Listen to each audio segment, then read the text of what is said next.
Bien le bonsoir et bienvenue à tous, amis fidèles téléspectateurs, dans cette émission appelée Focus Sport, une émission qui a longtemps été à l'arrêt pour des raisons liées à la pandémie du coronavirus qui sévit actuellement sur le continent africain, mais également partout dans le monde. Mais avant, présentons le sommaire. Ce numéro de votre émission Focus Sport en période de confinement fait le tour de quelques compétitions impactées par le coronavirus. Il sera question d'échanger sur la Coupe d'Afrique des Nations Cameroun 2021, sur les compétitions interclubs du continent noir, sans oublier les championnats locaux et la reprise du championnat de première division d'Allemagne. Focus Sport, c'est tout de suite et maintenant. À nouveau, bonsoir et bon confort d'écoute à ce magazine des sports, un magazine que nous allons d'ailleurs présenter en compagnie d'Aziz Adewale Tchandi. Aziz Adewale, bonsoir. Bonsoir, Parfait Junior Boukinda. Mais également, nous avons justement l'opportunité de bénéficier de la présence de François Binet du côté du Cameroun. François, bonsoir. Bonsoir Parfait, bonsoir à tous, heureux de vous retrouver. Il est également avec nous dans le cadre de ce rendez-vous des sports. Il s'appelle également François, c'est un autre François, c'est le deuxième François de cette émission d'ailleurs. François Vegas, bonsoir. Alors nous allons simplement poursuivre cette émission. Déjà, peut-être, messieurs, dire comment est-ce que vous vivez le confinement. On sait que cette période est particulièrement difficile, surtout en ce qui concerne le sport. D'abord, monsieur Aziz Adewale Tchandi, comment est-ce que vous vivez le confinement ? Mais le confinement est vécu comme un peu partout sur le continent. C'est un léger confinement, donc on a l'occasion de vaquer à nos activités, d'aller à la télévision, de faire des émissions et de rentrer à la maison parfois un peu tard, mais écoutez, c'est aussi cela notre métier. François Binet, vous qui êtes du côté du Cameroun, peut-être que l'ambiance est un tout petit peu particulière là-bas. Comment ça se fait? Comment est-ce que vous vivez cette situation, sinon cette crise sanitaire qui suit un peu partout dans le monde? Écoutez, au début du mois de mars, à la mi-mars, lorsque on a pu observer un premier temps un véritable confinement, on va le dire, parce que les villes les rues étaient complètement désertes. Mais les choses semblent légèrement prendre son cours, à part sur le plan professionnel. Certaines grandes structures qui ont gardé le confinement professionnel, que j'appelle le confinement professionnel, parce qu'il y a le télétravail qui est là. Mais dans la ville, on voit que les gens continuent à bouger.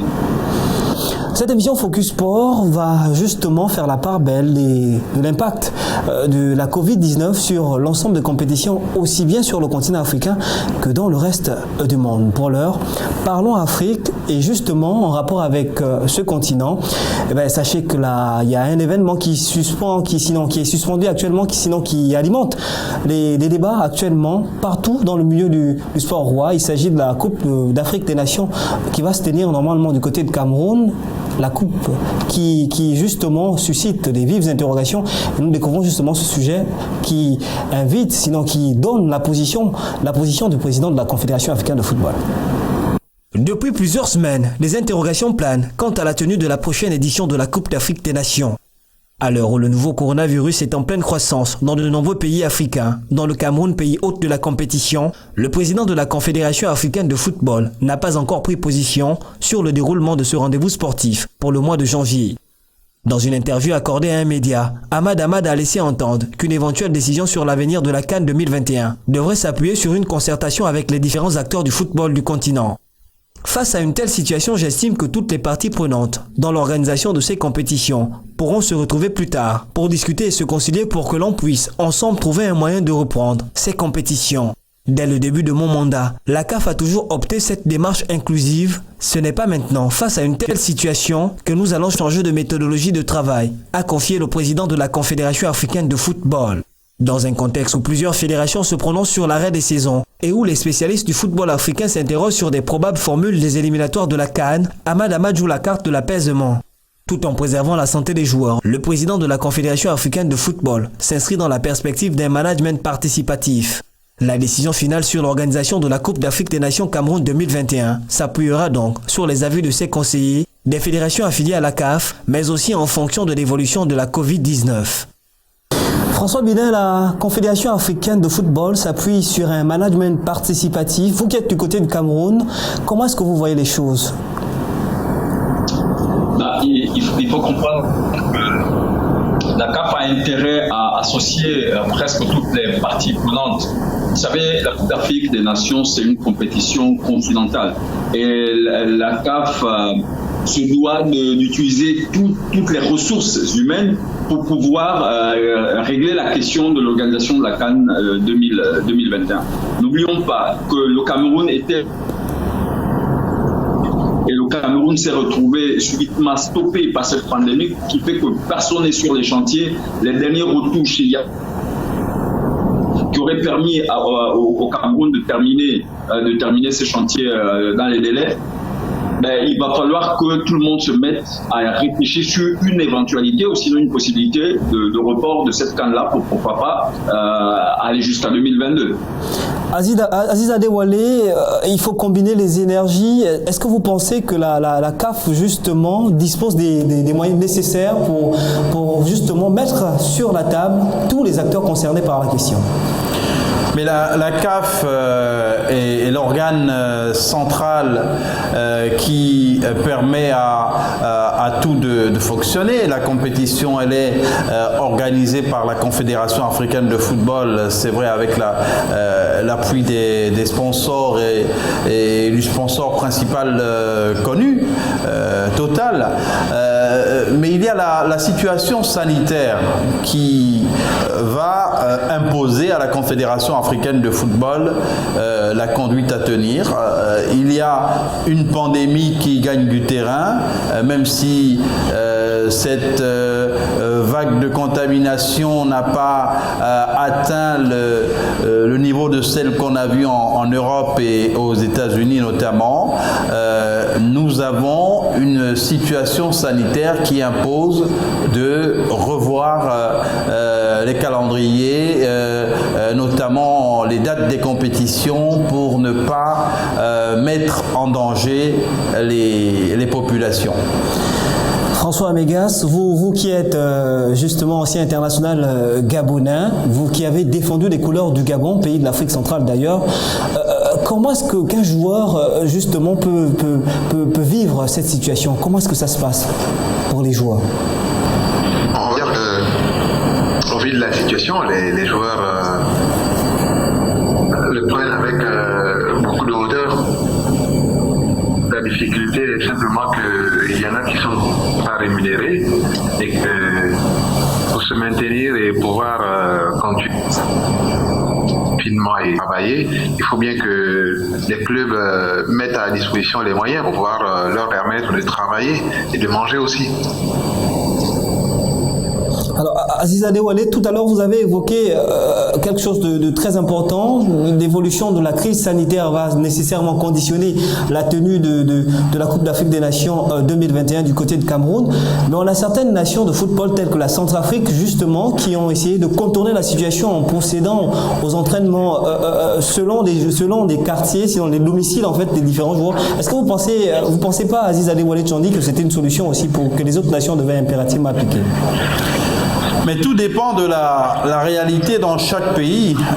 Nous avons une cartographie, une photographie de la maladie, de l'évolution de la pandémie, et en fonction des données qui permettent de savoir que dans telle ou telle zone il y a plus de contaminés que dans une autre, eh bien des décisions peuvent être prises avec des aménagements pour permettre par exemple la reprise de l'entraînement de certains clubs. On a vu que du côté de l'Europe, on déconfine progressivement aussi.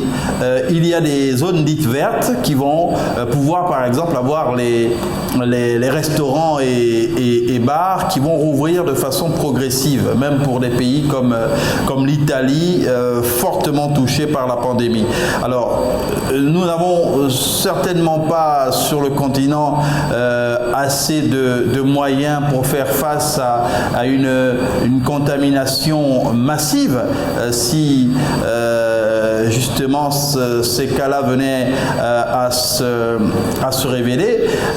On doit donc faire en fonction de nos moyens, en évitant de prendre trop de risques. Ne pas prendre de risques, c'est déjà éviter de mettre en contact contact des gens qui potentiellement pourraient contaminer d'autres. Et je pense qu'il n'y a pas de choix que d'envisager de façon prudente, bien sûr, un report de ces compétitions. C'est vrai qu'il y a des pays qui essaient de s'y faire. Certainement que le cas certainement que dans ces pays, il n'y a pas un nombre élevé de personnes malades ou de personnes contaminées par le Covid-19, mais il va falloir quand même faire attention pour ne pas exposer, comme je le disais tantôt, à des risques de contamination à grande échelle.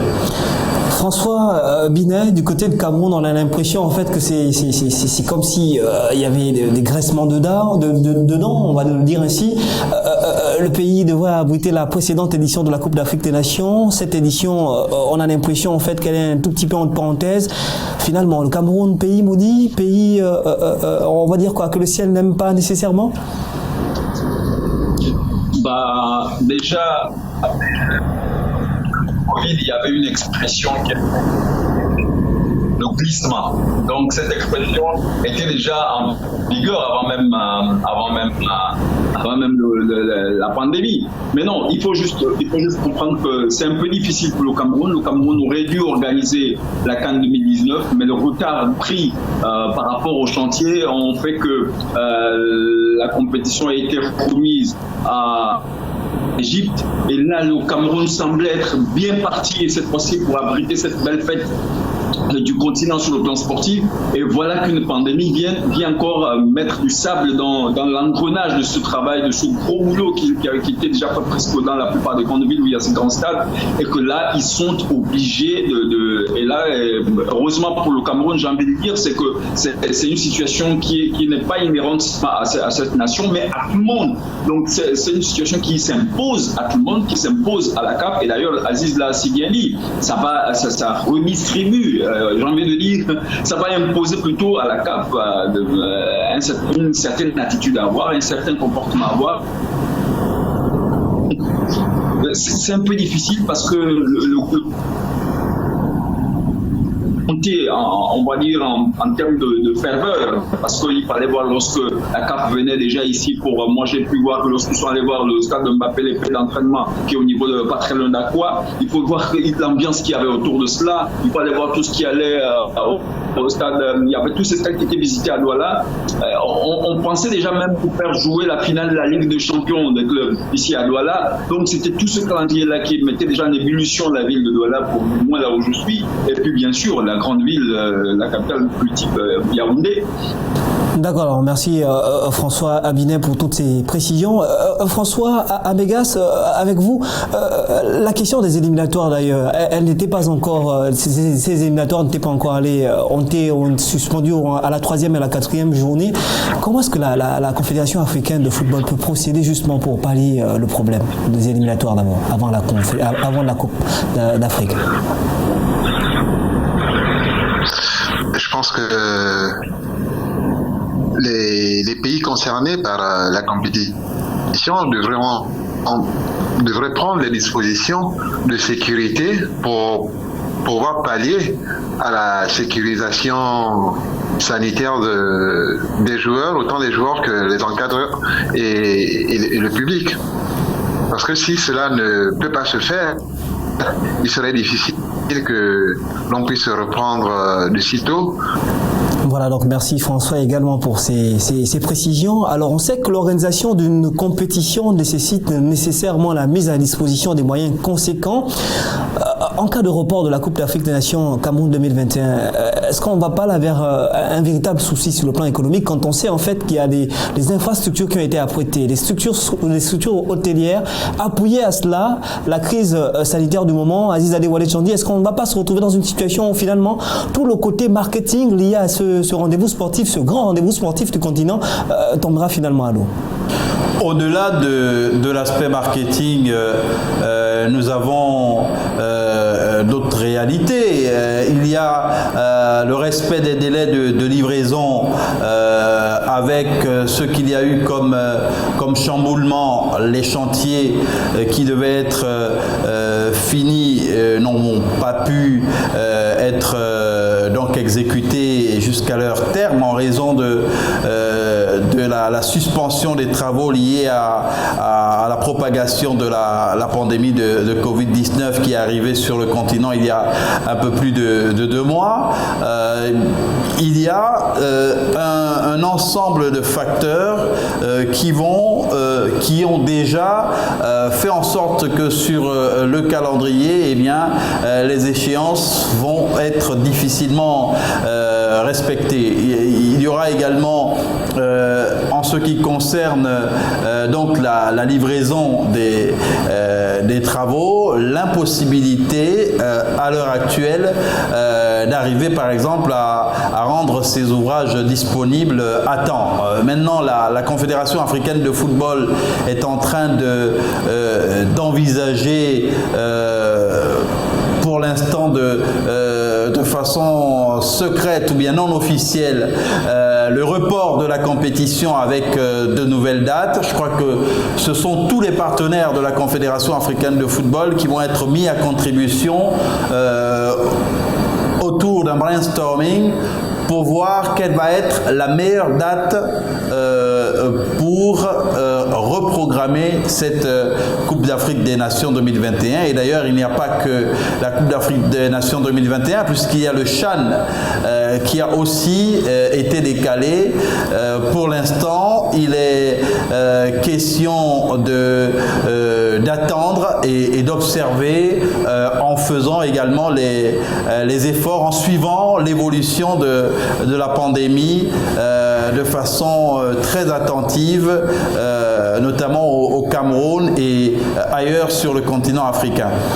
Et parce que vous parlez d'ailleurs de date, il y a une qui me vient en tête, c'est le 28 mai 2020, donc on va dire dans exactement une semaine et demie, la Confédération africaine de football tiendra donc une réunion pour statuer définitivement sur la tenue de la Coupe d'Afrique des Nations, parce qu'il faut le dire, le sujet alimente les conversations et il sera intéressant d'être fixé à cette date. Je vous invite d'ailleurs à regarder ce sujet qui nous parle de cette réunion qui s'annonce d'ores et déjà décisive. Alors que le temps passe, les taux semblent se resserrer pour la Confédération africaine de football. Mais une chose est sûre, l'instance continentale du sport roi devra statuer définitivement sur la tenue des compétitions qu'elle organise. Jouant la carte de la prudence, Ahmad campe sur sa position. Le président de la CAF a récemment affirmé qu'il n'y aura pas de football tant que l'épidémie du Covid-19 n'est pas maîtrisée sur le continent. Une réunion serait prévue le 28 mai prochain pour étudier des voies de sortie à ce que l'on peut désormais considérer comme une crise dans le milieu du football africain. Les deux principales questions qui seront abordées seront celles des dates des demi-finales de la Ligue des Champions et de la Coupe de la Confédération, mais aussi de la Coupe d'Afrique des Nations Cameroun 2021. Alors que la CAF avait prévu d'expérimenter ses toutes premières finales à match unique pour les compétitions interclubs les 24 et 29 mai, l'on se demande si la formule sera maintenue. En Ligue des Champions, de clubs marocains étaient en lice, compte de formation égyptienne. Le Raja de Casablanca devrait affronter le Zamalek d'Égypte, alors que dans l'autre rencontre, le Wydad Athletic de Casablanca devrait accueillir Al Ahly du Caire. En Coupe africaine de la Confédération, Pyramide FC d'Égypte devrait négocier son ticket pour la finale face à Oraya AC de la Guinée et Renaissance Sportive de Berkane devait faire face à Hassania Agadir.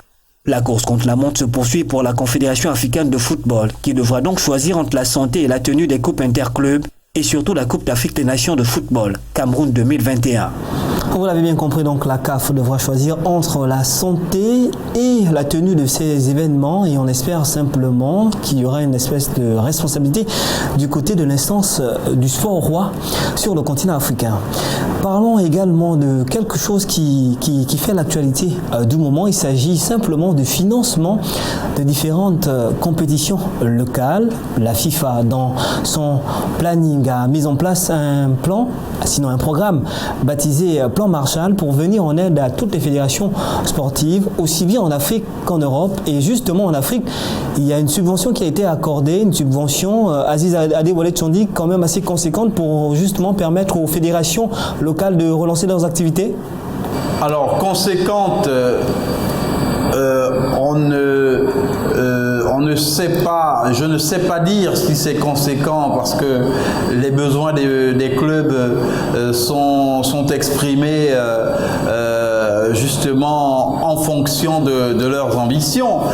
Mais là, c'est un coup de pouce qui est donné aux clubs par la Confédération africaine de football, par la Fédération internationale de football association, via la CAF, et les fédérations africaines de football ont reçu officiellement en moyenne autour de 300 millions de francs CFA, si je ne m'abuse. Il y a une redistribution de ces ressources qui vont aider les clubs entre les clubs, donc les footballeurs et les dirigeants.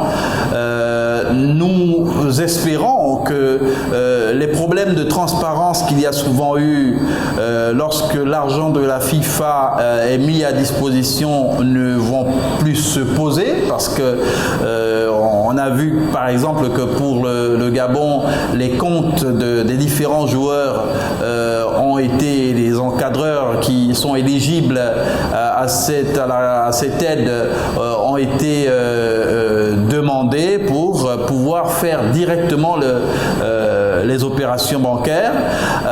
On espère surtout qu'il y aura une marge pour les responsables de clubs qui leur permettra de s'organiser en tant soit peu par rapport aux compétitions à venir. Même si au Gabon, par exemple, la compétition n'a pas encore, la saison de football n'a pas encore été définitivement close.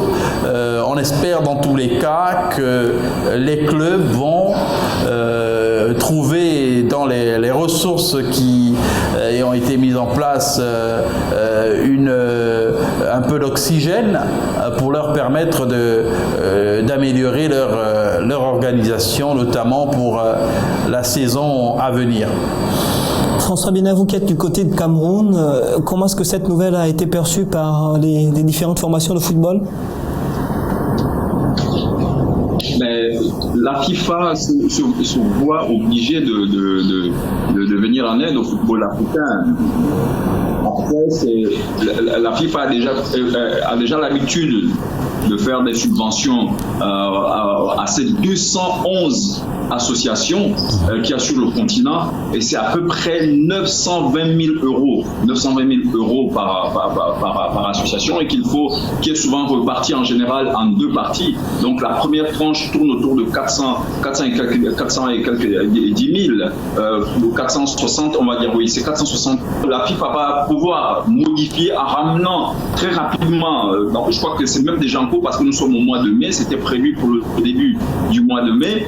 La deuxième tranche devrait suivre plus rapidement, sachant qu'il y a une autre tranche, il y a une autre subvention qui est prévue, dont le montant n'a pas été rendu public. Ça veut dire qu'en une année, habituellement c'est une subvention, mais là il pourrait avoir une deuxième subvention pour venir soutenir le football africain. N'oublions pas qu'il y a des équipes qui étaient engagées en Coupes africaines, donc la Ligue des Champions et la Coupe de la CAF. Ces équipes-là ont une propension à avoir des buts plus élevés que d'autres clubs, naturellement, qui n'ont que les championnats locaux à jouer. Donc,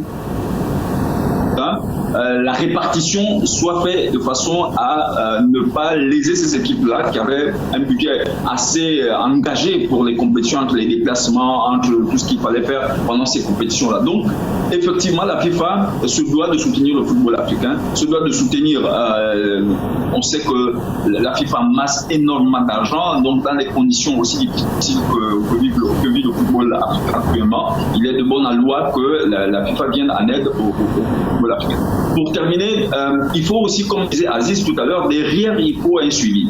Il faut un suivi parce que les fédérations qui vont recevoir, parce que la FIFA va payer les clubs vides. Là, il faut une répartition équitable, savoir est-ce que l'argent ne va servir qu'aux infrastructures des clubs, est-ce que c'est cela seulement que le plan est préfinancé des clubs, ou bien il faut aussi s'étendre jusqu'au paiement des joueurs qui vont connaître un coup de mou financièrement, parce qu'au niveau des clubs, tant qu'il n'y a pas d'entrée, il n'y a pas de possibilité de payer aussi les joueurs. Donc c'est toutes ces questions-là que la FIFA devra régler pour que après il n'y ait pas de problème de détournement. C'est justement ces questions-là qu'il faut régler. J'ai pu lire, je crois que c'est sur l'équipe, où Pierre-Alain Mungengui, je crois que ça devait être un média en ligne, ça devait être un média européen, où il demandait à la FIFA pour la deuxième tranche s'il ne fallait pas utiliser la deuxième tranche, s'il y avait une possibilité de l'orienter vers d'autres investissements qui étaient en cours et qui n'ont pas connu leur épilogue parce que devenu assez difficile. Cette question-là, la FIFA aura beaucoup à faire parce qu'il ne faut pas qu'à la fin, cet argent aussi soit porté vers des choses pour lesquelles la FIFA n'a pas envoyé. Alors François Amégas, François Bina et Aziz Adewale ont insisté tout à l'heure sur quelque chose de fondamental, la question de transparence. François Amégas, est-ce que vous pensez que ça va être possible de justement pouvoir gérer toute cette somme-là, justement du côté de Gabon par exemple? Je sais que du côté du Gabon, sur ce que j'ai entendu, c'est quand même assez difficile parce que j'ai la lettre adressée au club par le secrétaire de la fédération disait que chaque joueur devait avoir son RIB, donc c'est-à-dire son compte bancaire sur lequel, avec les encadreurs, sur lesquels il devait envoyer de l'argent revu par la FIFA. Or, on sait que bon nombre de joueurs et bon nombre d'encadreurs n'ont pas ces données-là, n'ont pas ces comptes bancaires. Alors, je ne sais pas comment ils vont faire la répartition, sur quelle base ils vont faire la répartition, mais tout est que cet argent reçu de la FIFA par la fédération devrait servir de bien et de soulagement aux clubs gabonais qui ne vivent que de la subvention, pour la plupart, que de la subvention de l'État. Alors cela fera un grand bien à ces clubs, surtout dans cette situation, et pourrait leur permettre de rebondir à nouveau. Mais tout ce que je souhaite, c'est que la répartition soit faite équitablement et que les clubs ne soient pas lésés. Et que surtout aussi que les clubs dirigent l'argent vers les joueurs et que ces joueurs soient pris en compte et que cet argent ils puissent en bénéficier. De toutes les façons, on le souhaite également, on espère également que dans tous les autres pays africains, il en sera de même. Et puisque nous parlons du football africain, puisque nous parlons des compétitions locales, sans transition aucune, nous allons également évoquer une actualité qui fait tabac, oui, parce qu'il y a plusieurs pays qui sont déjà positionnés en rapport avec cette actualité. Il s'agit simplement de la recommandation de la Confédération africaine de football au sujet de l'éventualité d'annuler ou non les différentes compétitions organisées par tous les pays africains. Et pour ce faire, retrouvons d'abord ce petit sujet qui nous amène du côté de Cameroun, où la Fédération camerounaise a purement et simplement décidé d'annuler la saison 2019-2020. Moins de 2 semaines après avoir envoyé les acteurs du football à l'attente, la Fédération camerounaise vient de se prononcer sur la saison 2019-2020. À l'issue d'une réunion avec les syndicats des clubs de l'élite et des footballeurs ainsi que la commission médicale et celle de sécurité, l'instance s'est positionnée en faveur de la fin des compétitions. La FECAFOOT a décidé ce jour de l'arrêt définitif des championnats professionnels Elite 1 et Elite 2, du championnat national de football féminin de première division et des championnats nationaux de football des jeunes de la saison 2019-2020, lit-on dans un communiqué. Au regard du caractère particulier de cette saison, c'est la formation du PW2 de Mabenda, leader du classement de l'Elite 1 avec 47 points, qui est déclarée championne. L'équipe représentera donc le pays en Ligue des champions de la Confédération africaine de football. La formation de Coton Sport vient en deuxième position avec un total de 46 points. Pour ce qui est de l'Elite 2, Ast de Douala a été désigné vainqueur. Dans le championnat féminin, l'équipe des Loups va décrocher le titre. Précisons qu'aucune relégation ou aucun étage du football camerounais ne se fera et que les différents clubs engagés dans les compétitions amateurs et jeunes annulés sont réaffiliés d'office pour la saison prochaine. François Binet, qui est du côté de Cameroun, la fédération a purement et simplement décidé de mettre un terme à sa saison 2019-2020. Comment cela a été vécu avec, on va dire quoi, cette difficulté, cette grosse interrogation qui existe aujourd'hui entre la montée et la descente des clubs? Comment ça a été vécu du côté de Cameroun? Mais les avis sont partagés ici. De mon point de vue, je crois que la fédération a pris une bonne décision. Vous savez, ici, c'est à peu près plus de 3 millions d'habitants. Donc, c'est quasiment une ville où les gens sont déférus du football. Si vous le laissez dans ces conditions-là, vous laissez les gens repartir au stade, ça posera problème. Et quelle solution là à trouver? Je crois que la fédération, dans un premier temps, a pris une bonne décision. Maintenant, c'est vrai que toute décision qu'on prend, il y aura toujours des gens qui vont s'opposer. Ça, c'est normal, c'est juste.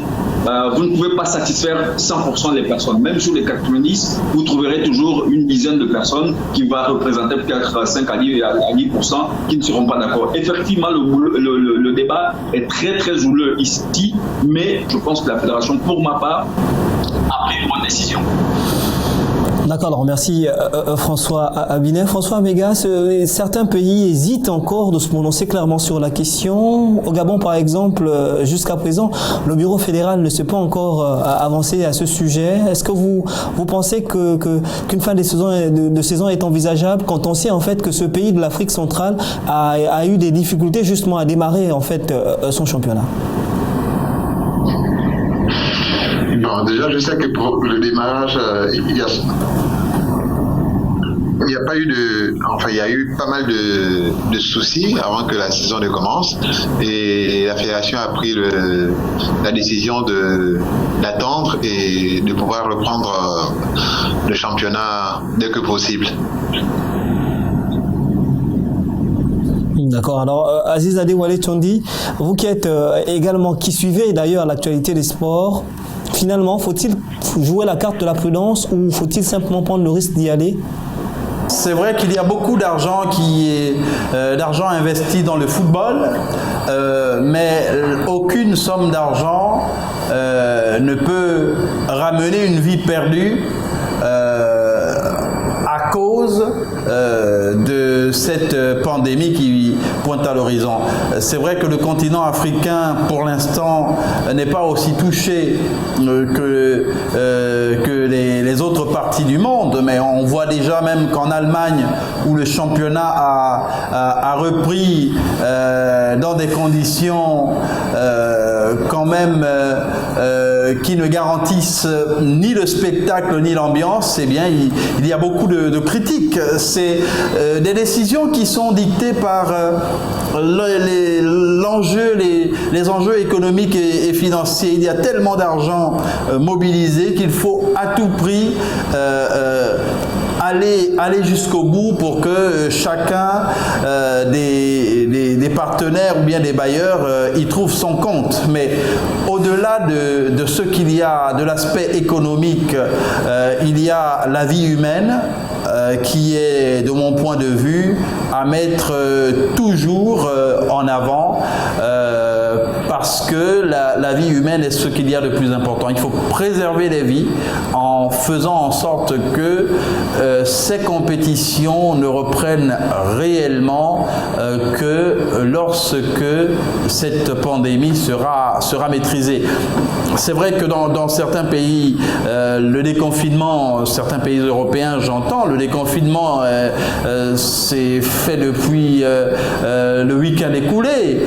Il est entamé depuis le week-end écoulé, mais on voit bien qu'il y a les cas de contamination qui grimpent à nouveau. Donc, est-ce que ça en vaut la peine de prendre autant de risques simplement parce qu'il faut relancer l'économie et justifier les grosses sommes d'argent qui sont investies? C'est vraiment une question de bon sens, mais bon, malheureusement, ceux qui investissent leur argent ne prennent pas toujours en compte cet aspect-là. Vous évoquez tout à l'heure justement le bon sens. On va faire un tour, sinon on va s'arrêter sur un pays africain qui a paradoxalement, sinon contrairement à plusieurs autres pays, pris la résolution simplement de poursuivre son championnat. Il s'agit du Burundi, oui, le Burundi qui est le seul pays sur le continent africain à n'avoir pas suspendu ses activités. Regardons ce sujet et on se retrouve juste derrière. Le Burundi a annoncé la reprise de ses compétitions dès ce 21 mai. Après un arrêt pour des raisons liées à la campagne des élections législatives et présidentielles, la Fédération de football de ce pays a décidé de regagner les pelouses. Nous avons l'honneur de vous informer que les compétitions organisées par la FFB, saison 2019-2020, reprennent ce 21 mai. Nous vous transmettons la suite du calendrier de la Coupe nationale, du championnat Primus Ligue 1 et le championnat Ligue nationale B, lit-on dans un courrier adressé aux responsables des clubs. Rappelons que malgré les cas confirmés liés à la pandémie du nouveau coronavirus au Burundi, la fédération avait maintenu ses compétitions, devenant ainsi le seul pays africain à pratiquer le football en cette période de crise sanitaire mondiale. Pour la reprise prévue ce 21 mai, le Burundi compte se prévenir du coronavirus en maintenant les mesures de sécurité adoptées depuis l'arrivée de cette pandémie dans le pays.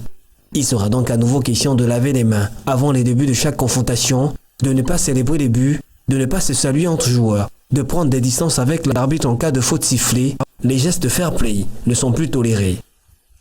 Une situation quand même difficile à comprendre, sinon un véritable paradoxe. Le Burundi qui prend la résolution de reprendre après avoir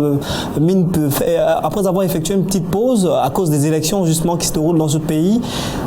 Finalement, c'est pas un risque pour ce pays ? C'est un risque. Le Burundi prend un risque. Maintenant, est-ce que les autorités ont une réponse appropriée à la pandémie de Covid-19 qui, c'est vrai, évolue aussi assez faiblement là-bas? Nous n'en savons rien. Mais dans les cas de figure que nous avons, avec une maladie qui, en fonction des endroits, peut évoluer différemment, il est conseillé par de nombreux experts de se montrer prudent. Parce qu'on rappelle quand même, et ça les experts nous l'ont répété, il y a de nombreux virus, les coronavirus sont nombreux et puisqu'ils ne sont pas maîtrisés, puisque le Covid-19 n'est pas maîtrisé, pour parler de ce virus qui fait des ravages actuellement, les experts sont en train de l'étudier et n'ont pas encore de réponse appropriée pour arriver à complètement pour arriver à le comprendre et le canaliser. Donc il vaut mieux à ce moment-là se montrer prudent. On espère que la décision des autorités burundaises ne va pas entraîner des regrets, et on touche du bois pour cela, qu'il n'y ait pas de regrets, mais avec les attroupements vu le mode de contamination, ça suscite assez d'inquiétude pour la suite. En tout cas, toutes les dispositions que l'on prend pour empêcher la propagation de la maladie doivent être prises en toute responsabilité. Il ne faut pas banaliser cette maladie parce qu'on voit ce qu'elle a occasionné comme dégâts à travers le monde. Il faut de la prudence et de la responsabilité. Voilà, donc les autorités du Burundi sont appelées à faire preuve de vigilance, mais surtout de prudence en cette période particulièrement dominée par la crise à coronavirus. Il faut le dire, cette pandémie actuellement fait des ravages en Afrique et partout ailleurs, et personne n'est vraiment épargné. Alors, nous allons également parler dans le cadre de ce numéro Focus Sport, ce magazine particulièrement dédié au football aujourd'hui. Nous allons parler en fait du championnat européen, sinon de la reprise du championnat allemand. Cette reprise justement qui a fait beaucoup de bien aux amoureux du sport roi.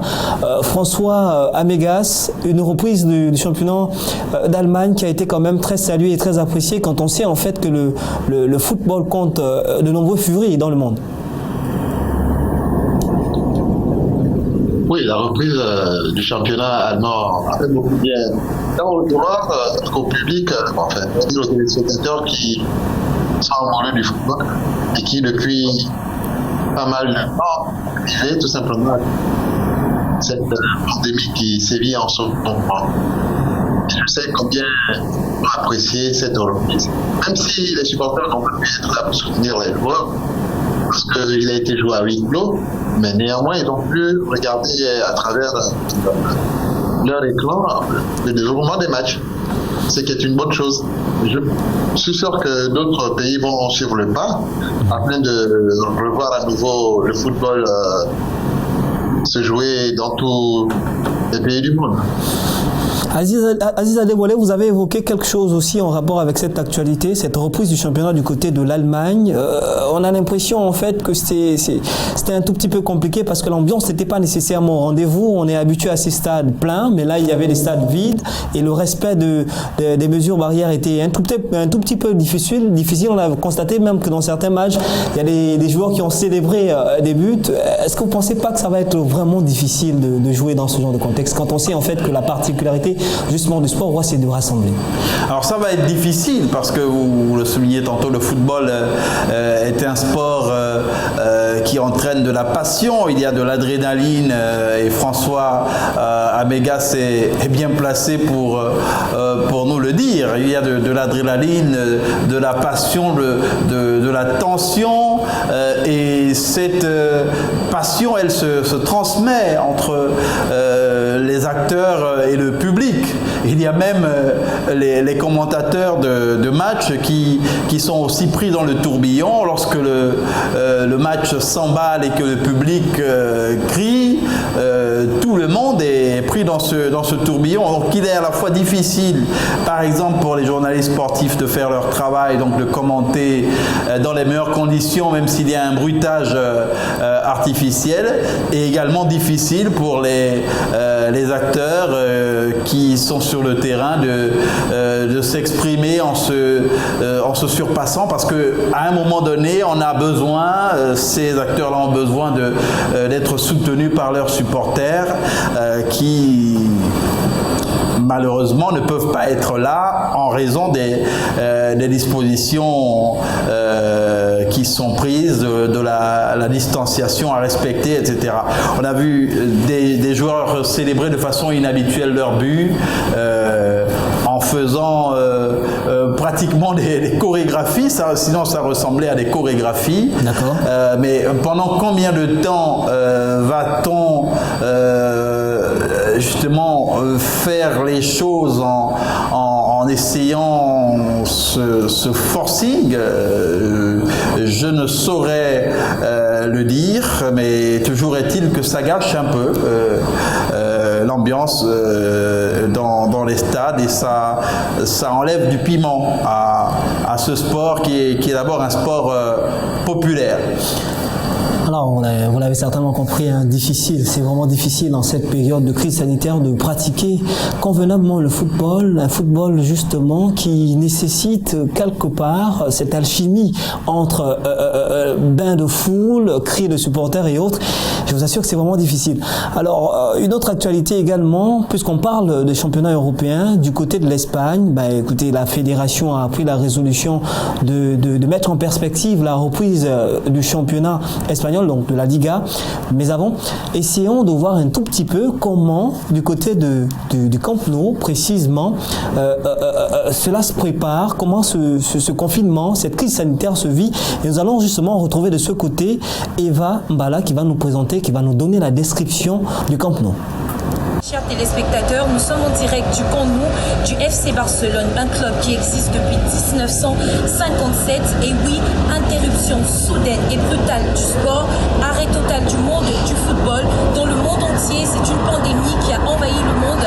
Quand on regarde le Camp Nou, quand on regarde le peu d'affluence qu'il y a, on connaît cet endroit plein de touristes, plein d'affluence tous les jours, 7 jours sur 7, des gens qui essayent de prendre des photos, des gens qui essayent de voir des joueurs, d'essayer d'avoir une chance de pouvoir croiser un joueur, mais aujourd'hui, tout s'est arrêté à cause du Covid-19.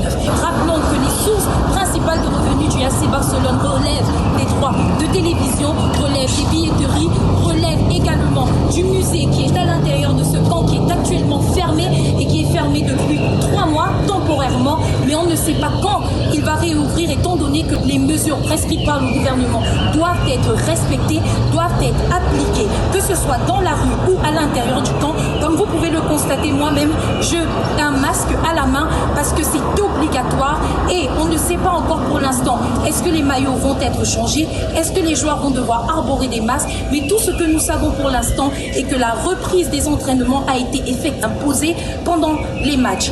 Aussi, il faudrait rappeler également, très important par fait, que le FC Barcelone a touché déjà 85% de ses revenus en droits de télévision et le montant restant ne s'élève encore qu'à 25 millions d'euros qu'ils ne toucheraient pas de leur staff. Depuis le 5 mai dernier, l'équipe technique et les équipes médicales de FC Barcelone ainsi que les équipes médicales d'Espagne se consacrent à un nettoyage intensif du Camp Nou afin d'assurer qu'aucun joueur ne soit contaminé ou aucun équipement ne soit infecté par le Covid-19. Pas des moindres importantes, cette information que je vais vous donner enfin est que le Camp Nou qui existe depuis 1954 a décidé de changer son nom et les droits de ce changement ou de cette modification de nom vont être consacrés à la lutte contre la pandémie du Covid-19. Très belle initiative encouragée par le gouvernement espagnol, très bonne décision encouragée par les supporters partout de par l'Espagne. Merci chers téléspectateurs, merci Parfait de m'avoir reçu sur ton plateau. Nous reviendrons très bientôt avec une évolution sur la situation sportive à Barcelone en Espagne. C'était Evan Bala, votre reporter pour La Belle Télévision. Bonsoir et à très bientôt. De retour sur le plateau de votre émission Focus Sport qui fait la part belle au football aujourd'hui dans le cadre de ce numéro particulier puisque nous sommes en période de confinement, un confinement qui est consécutif justement à la pandémie du coronavirus qui sévit aussi bien en Afrique que dans le monde. Alors nous allons également aborder un sujet qui est en rapport avec l'Europe puisqu'il s'agit de la France. Le championnat, la première division française a été interrompu, donc la saison 2019-2020 et dans le cadre de ce championnat il y a une équipe qui a pensé à faire la part belle à un Africain. Oui, il s'agit de Pape Diouf. Aziz Adewale Tchandi, l'équipe de Marseille, deuxième du championnat de Ligue 1 conformément en France, dédie cette place justement à quelqu'un, à un personnage qui a marqué l'histoire du football africain, finalement, à tout seigneur, tout honneur, comme on le dit.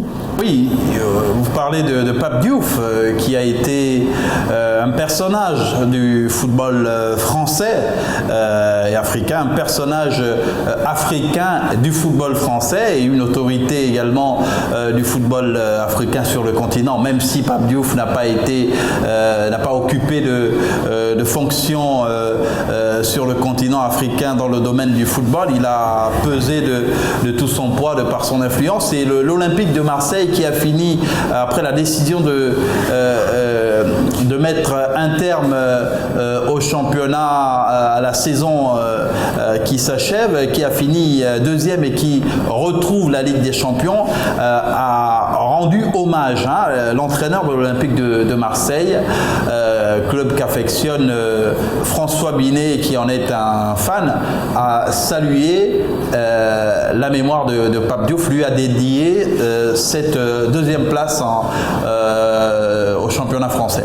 François Binet, justement, vous qui êtes fan de cette formation de football, honneur mérité quand même pour ce personnage qui a marqué de fort belle manière l'histoire de ce club. Écoutez, pour moi, Pape Diouf reste l'un des plus grands, sinon le deuxième derrière Tapi, grand président de cette formation de football français. Pape Diouf avait récupéré dans les années 2004, si je me souviens bien, 2002, 2003, 2004, cette équipe qui était dans des conditions aussi financières assez compliquées quand il devient président de cette formation. Pape Diouf il a eu l'art de la gestion et le flair dans la gestion et dans le type de recrutement qu'il a. Parce que n'oublions pas que c'est lui qui a à Marseille, même s'il s'en va après, le titre est obtenu la veille, une année après son départ, mais vous allez vous rendre compte que et Didier Deschamps et les joueurs, après ce titre-là, chacun avait envoyé un message à Pape Diouf pour le féliciter parce que c'était le travail qu'il avait laissé. Et il avait laissé ce club-là avec des comptes bien équilibrés à Marseille. Il s'est battu pour que ce club, en sortant de ce club, qu'il y ait des équilibres compte. Et vous remarquez aujourd'hui que financièrement, Marseille aujourd'hui est retombé dans les travers. Donc, pour moi, Pape Diouf, c'est Pape Diouf, c'est Marseille. Marseille, c'est Pape Diouf parce que toute la jeunesse de Pape Diouf, il a tourné autour de